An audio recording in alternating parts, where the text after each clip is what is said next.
Hello বন্ধুরা, আমি Manisha. Let's learn with Manisha চ্যানেলে সকলকে স্বাগত জানাই। আমি এই চ্যানেলটিতে শিক্ষাবিজ্ঞান বিষয়ের বিভিন্ন তথ্য দিয়ে থাকি।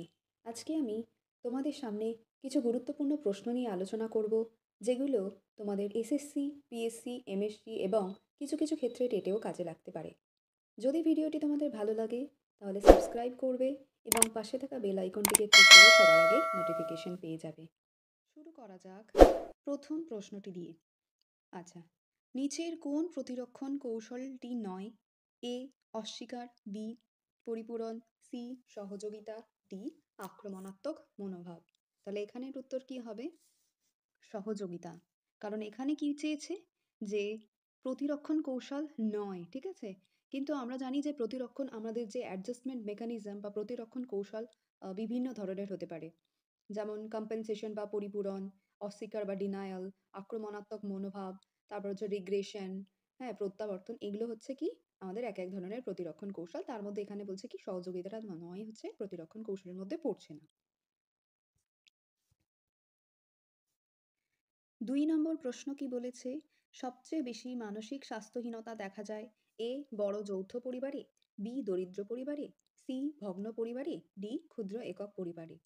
তাহলে কি প্রশ্নটা বলেছে যে সবচেয়ে বেশি মানসিক স্বাস্থ্যহীনতা দেখা যায় কোন পরিবারে? তাহলে এখানের অ্যান্সার হবে কি ভগ্ন পরিবারে।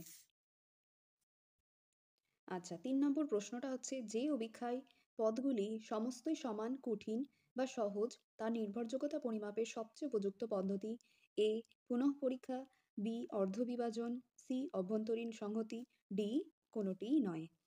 এখানের উত্তরটা হবে বি অর্ধবিভাজন। ৪ নম্বর প্রশ্নটি হল ডিয়ারবর্ন ফর্মবোর্ড অভিক্ষায় থাকে এ 10টি নকশা ও 16টি ঘনক, বি খাঁজকাটা কাঠের পাটাতনে জ্যামিতিক নকশা, সি খাঁজকাটা কাঠের পাটাতন ও 16টি ঘনক, ডি 10টি জ্যামিতিক নকশা ও 16টি ঘনক।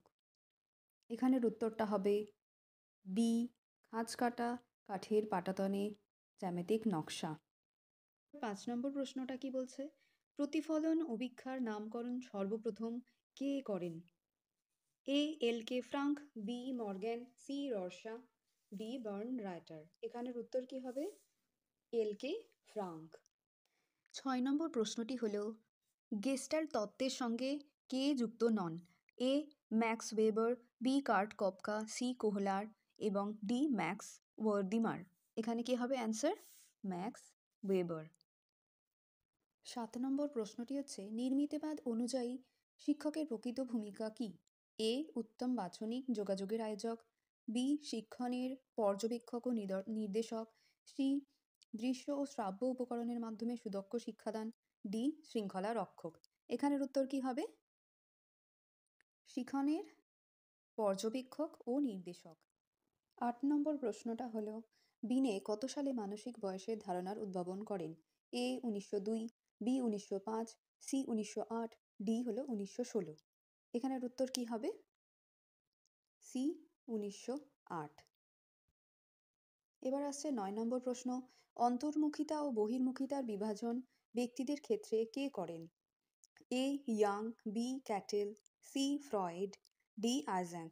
এখানে উত্তরটা কি হবে? ইয়াং। ১০ নম্বর প্রশ্নটা কি? রচনাধর্মী অভিক্ষা কেন যথার্থ নয়? এ খুব দীর্ঘ, বি বেশি সময় লাগে, সি উদ্দেশ্য নির্দিষ্ট নয়, ডি অনেক বেশি পড়তে হয়। তাহলে এখানের উত্তরটা কি হবে? উদ্দেশ্য নির্দিষ্ট নয়। ১১ নম্বর প্রশ্ন প্রোডাক্ট মোমেন্ট পদ্ধতি কার অবদান? A Guilford, B Spearman, C Galton, D Pearson.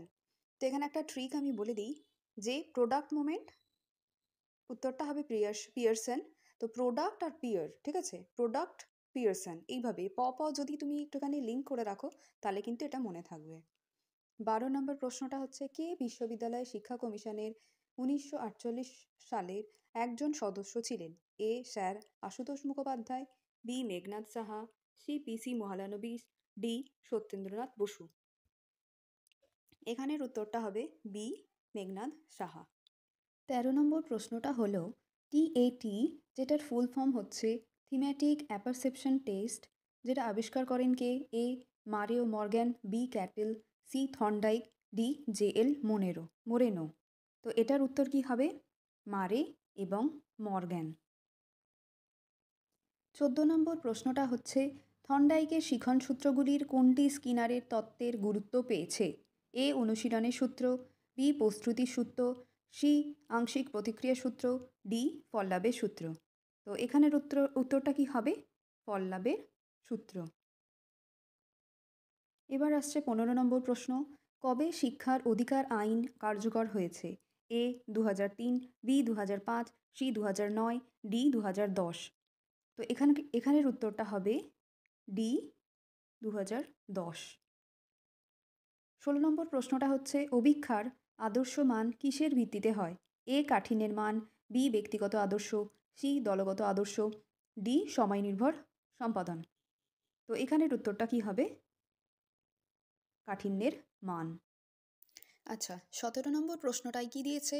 উপনয়ন একটি প্রথা যা এ হচ্ছে শিক্ষার সূত্রপাত মাত্র, বি শিক্ষার সমাপ্তি সূচক, সি ধর্মীয় অনুষ্ঠান মাত্র, ডি কোনোটিই নয়।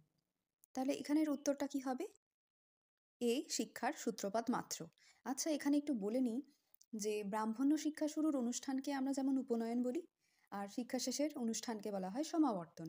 আবার অন্যদিকে বৌদ্ধ শিক্ষা শুরুর অনুষ্ঠানকে প্রবজ্জা বলা হয় এবং শিক্ষা শেষের অনুষ্ঠানকে বলা হয় উপসম্পদা। এটা একটু মাথায় রাখবে। এবার আসছে কি 18 নম্বর প্রশ্ন, মনোসমীক্ষণের পদ্ধতিগত নাম কি? এ অবাধ অনুষঙ্গ, বি স্বপ্ন বিশ্লেষণ, সি মনো পরামর্শদান, ডি ক্রীড়া চিকিৎসা। এটার উত্তর হবে অবাধ অনুষঙ্গ। আচ্ছা, 19 নম্বর প্রশ্নটা কি বলছে? পরিমাপ প্রক্রিয়ার প্রকৃত উদ্দেশ্য হল এ সুনির্দিষ্ট তথ্য সংগ্রহ, বি ছোট বড় বিচার করা, সি কম বেশি বিচার করা, ডি স্কেল তৈরি করা।